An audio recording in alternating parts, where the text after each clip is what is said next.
Bonjour les amis, aujourd'hui on voit l'évangile de Matthieu au chapitre 8, les versets 5 et 11.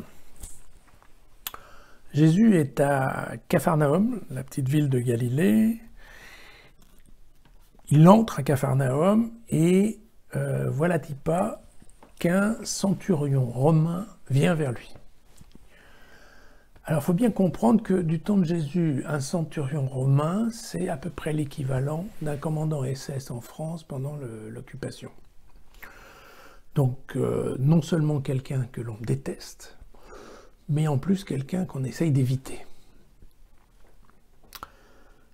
Et voilà-t-il pas que le centurion lui dit « Seigneur, voilà, j'ai mon serviteur à la maison qui est malade, qui est paralysé, il souffre énormément. » Jésus lui dit « mais tu veux peut-être que j'aille là-bas pour le soigner, c'est ça ?»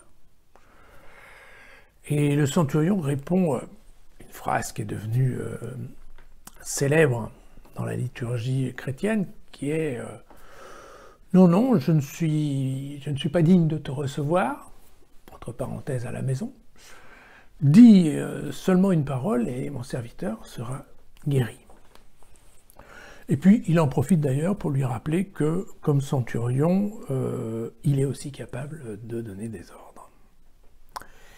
Et alors là, Jésus se retourne vers les gens qui l'accompagnent et il leur dit « Ouais, les gars, vous avez vu, c'est incroyable.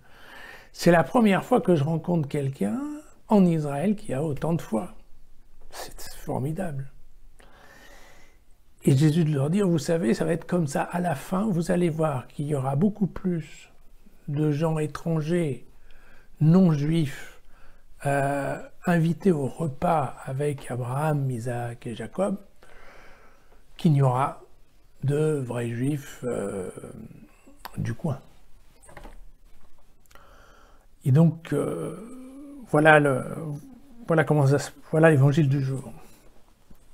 Alors bon, on a bien compris que Matthieu trépigne de voir que les Juifs n'adhèrent pas forcément très vite aux idées de Jésus.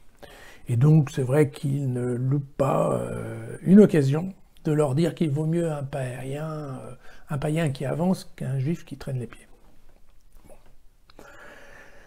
À part ça, moi il y a deux points qui m'intéressent dans cet évangile. Je dirais le premier, c'est la posture du centurion, qui, à la fin, va presque nous paraître assez sympathique. Cette posture, elle est de se dire que, pour lui, il a entendu parler de Jésus, il sait que Jésus fait des miracles, au sens propre, et il ne se pose pas tellement de questions, il est ému de voir que son serviteur souffre le martyre. Bon, ni une ni deux, il se lève et il y va. Il aurait pu donner un ordre, il aurait pu faire amener Jésus. Non, non, il y va lui-même et bon voilà, il s'en fout un peu.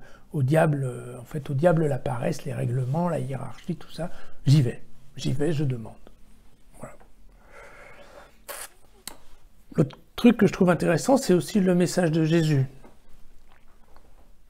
À part le fait qu'il vaut mieux un païen qui marche qu'un juif qui traîne les pieds. Le message de Jésus, c'est de dire, en fait, quand vous avez besoin, demandez.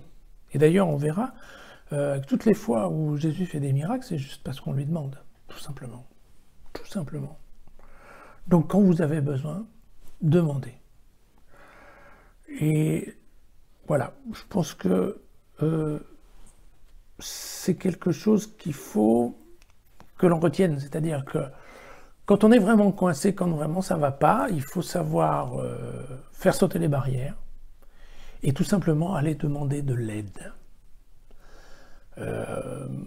Bon, parfois on oublie, en tout cas moi. Voilà, à demain les amis.